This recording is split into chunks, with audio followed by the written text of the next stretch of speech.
Hello অষ্টম শ্রেণীর শিক্ষার্থী বন্ধুরা, তোমাদের সবাইকে স্বাগতম। আমি আজকে কথা বলবো তোমাদের গণিত বইয়ের সপ্তম অধ্যায় সেট নিয়ে। তো সেট জিনিসটা থেকে যদি একটু তাকাও, এখানে প্রথম যে শব্দটা আসছে সেটা হচ্ছে সেট। তাহলে তোমাকে জানা লাগবে আসলে সেট জিনিসটা কি।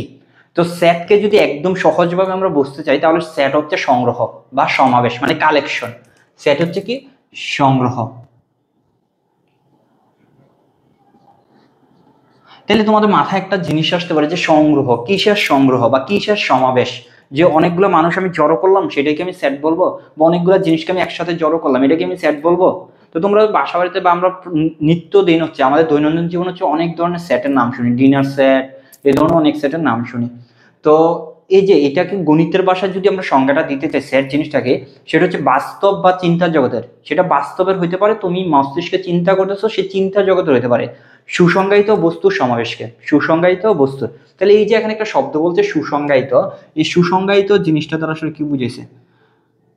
সুসংজ্ঞায়িত মানে ওয়েল ডিফাইন্ড, মানে তুমি যে সকল বস্তুসমূহকে সংগ্রহ করবা, যে সকল বস্তুসমূহ কি করবা, সংগ্রহ করবা, সেই সকল বস্তুগুলাকে তুমি কোনো স্পেসিফিক হচ্ছে স্ট্রাকচার থাকতে হবে, মানে তাদেরকে তুমি সংজ্ঞা বলতে পারবে যেটা দেখতে কিরকম হয়। যেমন ধরো আমি তিনটা জিনিস যদি সংগ্রহ করতে চাই, বাংলা বই, গণিত বই, ইংরেজি বই, এই যে তিনটা বইকে আমি সংগ্রহ করতেছি, আমি কিন্তু বইয়ের একটা সংজ্ঞা দিতে পারবো যে বই দেখতে কিরকম হয়। বা ধরো হচ্ছে আমি বললাম যে 5টা মহাদেশ নিব, তো মহাদেশগুলো কিন্তু তোমাকে একটা সংজ্ঞা দিতে পারো যে এটা হচ্ছে এশিয়া মহাদেশ, ওটা হচ্ছে ইউরোপ মহাদেশ। তো তুমি যে জিনিসগুলোকে সংগ্রহ করবা সেই জিনিসগুলোকে যদি তুমি হচ্ছে এরকম ভাবে সংজ্ঞায়িত করতে পারো, তাহলে ওইটাকে ওই সকল বস্তুর সমাবেশকে কালেকশনকে কি বলা হবে? সেট বলা হবে। যেমন হচ্ছে আমরা ধরো বাংলা বই, ইংরেজি বই, গণিত বই, তিনটা বইকে সংগ্রহ করলাম। বাংলা বই, ইংরেজি বই, গণিত বই, এই যে তিনটা বইকে আমি সংগ্রহ করলাম, এই তিনটা বইয়ের সংগ্রহ বা সমাবেশকে সেট বলা হবে। কিন্তু গণিত বইতে একটু স্পেশাল ভাবে সেটকে লেখা হয়। সেটা হচ্ছে তুমি যে জিনিসগুলোকে সংগ্রহ করবা সেই জিনিসগুলো একটা সেকেন্ড ব্র্যাকেটের মাঝখানে রাখা লাগবে, তাইলে এইটাকে তখন গণিতের ভাষায় সেট বলা হবে। এই যে বাংলা বই, ইংরেজি বই, গণিত বই তুমি সংগ্রহ করছো, সেই জিনিসটাকে যদি তুমি একটা সেকেন্ড ব্র্যাকেটের মধ্যে লিখো, তাহলে সেটাকে কি বলা হবে? সেট বলা হবে।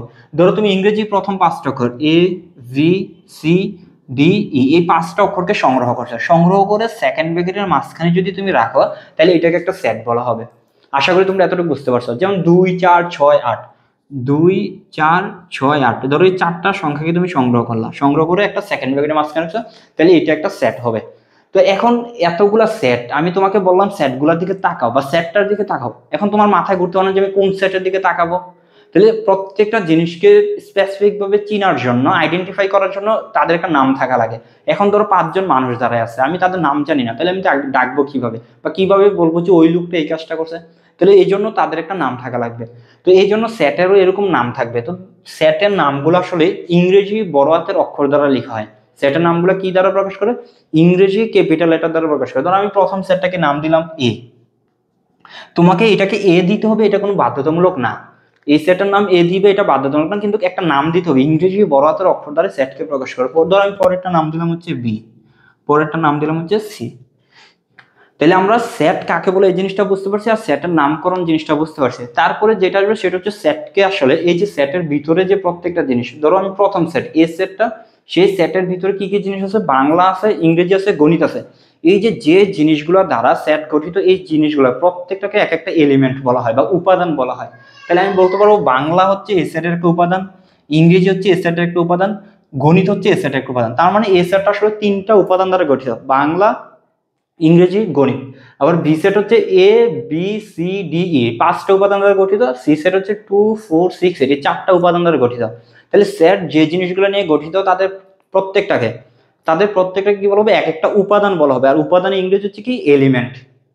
তো এখন ধরো হচ্ছে আমি বলবো এ হচ্ছে বি সেটের একটা উপাদান, এ হচ্ছে বি সেটের একটা উপাদান। তাহলে এই কথাটা আসলে হচ্ছে অনেক বড় হয়ে যায় যদি তুমি লিখতে চাও যে এ হচ্ছে বি সেটের একটা উপাদান, স্মল ভি হচ্ছে একটা বি সেটের একটা উপাদান, 4 হচ্ছে সি সেটের উপাদান, ইংরেজি হচ্ছে এ সেটের উপাদান। এই যে বড় বড় নামগুলো না লিখে আমরা গণিতের ভাষায় সংক্ষেপে এটাকে প্রকাশ করতে পারি।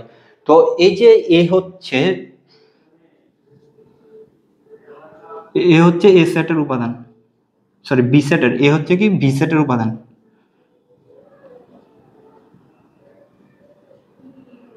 এ হচ্ছে ভি সেটের উপাদান। তো এই বড় এত বড় নাম না লিখে আমি এটাকে লিখতে পারবো এ বিলংস টু ভি। এই যে এই শব্দটা দ্বারা আসলে কি বোঝায়? এই যে এই চিহ্নটা, এই চিহ্নটাকে বলা হয় বিলংস টু। হ্যাঁ, এ বিলংস টু ভি, তার মানে বোঝাচ্ছে এ হচ্ছে বি এর একটা উপাদান। এই যে উপাদান, এই উপাদান বোঝানোর জন্য যে ইংরেজি গ্রিক শব্দটা প্রকাশ করে সেটা হচ্ছে কি বিলংস টু, অর্থাৎ এটি এরকম, এই যে এটা হচ্ছে কি বিলংস টু। যেমন ধরো হচ্ছে two, two belongs to C, এটা দ্বারা বোঝাচ্ছে যে টু হচ্ছে সি সেটের একটা উপাদান। ফোর হচ্ছে, ধরো ফোর হচ্ছে সি সেটের উপাদান, তাহলে ফোর বিলংস টু সি, তাহলে ফোর হচ্ছে সি সেটের উপাদান। এখন ধরো ফাইভ, ফাইভ সি সেটের উপাদান না, তুমি বাংলা নামটা লিখবা যে ফাইভ সি সেটের উপাদান না, কেন? কারণ ফাইভ তো সি সেটে নাই, তাহলে ফাইভ সি সেটের উপাদান না। এই যে ফাইভ সি সেটের উপাদান না, এটা কিভাবে লিখবা? এইটা প্রকাশ করা হচ্ছে এভাবে, ফাইভ সি সেটের উপাদান না। যদি ফাইভ সি সেটের উপাদান তাহলে এইভাবে লিখতাম না, মানে হচ্ছে কি এভাবে একটা দাগ দিয়ে দাও, তাহলে ফাইভ হচ্ছে সি সেটের উপাদান না। এটাকে উচ্চারণ করবে five does not belong to C, মানে ফাইভ সি সেটের মধ্যে নাই বা সি সেটের উপাদান না। তাহলে হচ্ছে আমরা উপাদান এবং হচ্ছে সেট গঠনটা দেখলাম। ওকে, সেট কিভাবে লেখা হয়। পরবর্তীতে আমরা যেটা দেখবো সেটা হচ্ছে সেটকে আসলে কয়ভাবে প্রকাশ করা যায়। সেটকে হচ্ছে দুইভাবে প্রকাশ করা হয়। সেটকে কয়ভাবে প্রকাশ করা যেতে পারে? সেটকে গণিতের ভাষায় দুইভাবে প্রকাশ করা যেতে পারে। একটাকে বলা হচ্ছে সেট তালিকা পদ্ধতি,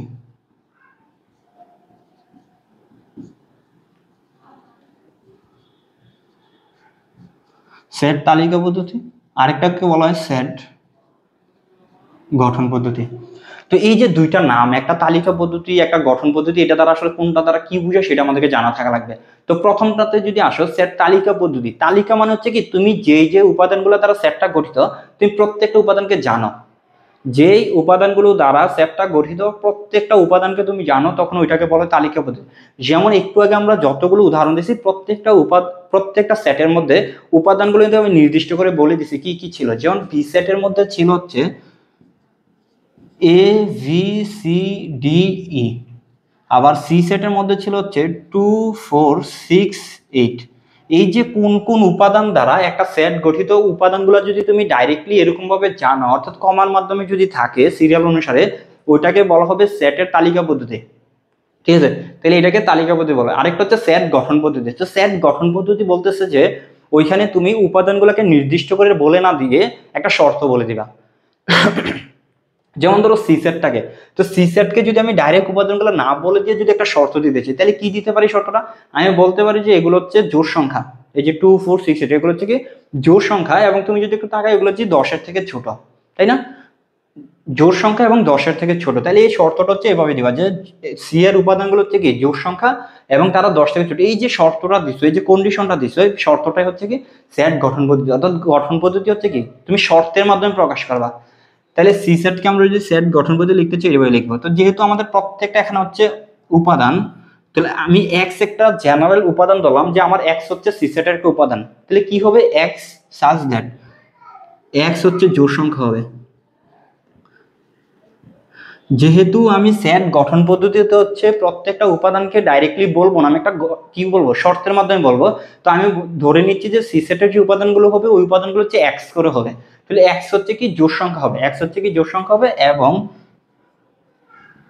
এক্স হইতে হবে 10 থেকে ছোট। তাহলে জোড় সংখ্যা এবং 10 থেকে ছোট কে কি আছে? 2 4 6 8, 2 4 6 8। তা আশা করি এটা বুঝতে পারছো। ধরো হচ্ছে আমরা আরেকটা কন্ডিশন দিতে পারি, তোমাকে বলে দিল এ সেট হচ্ছে এক্স সাজ দ্যাট এক্স 3 এর গুণিতক এবং এক্স ইজ লেস দেন 15। এইটা দ্বারা বোঝাচ্ছে হচ্ছে যে তুমি যে এ সেটটা নিছো সেই এ সেটটা হচ্ছে কি 3 এর গুণিতক উপাদান দ্বারা গঠিত, এবং তাদের মানগুলো হবে কত? কারণ 3 এর গুণিতক যে কি হতে পারে, 3 6 9 12 15 18 21 24 যে কোনো কিছু হতে পারে। বাট তুমি নিবা কত পর্যন্ত? 15 পর্যন্ত নিতে বলছে। তাহলে 15 পর্যন্ত উপাদানগুলো কি কি আছে? 3 6 9 12। এটা কিন্তু বলছে 15 থেকে ছোট, তাহলে তোমার এতটুকু। বাট এটা যদি এরকম বলতো x is less than equal 15, তাহলে তুমি 15 নিতে পারতা, তাহলে এটা তখন হয়ে যেত এরকম।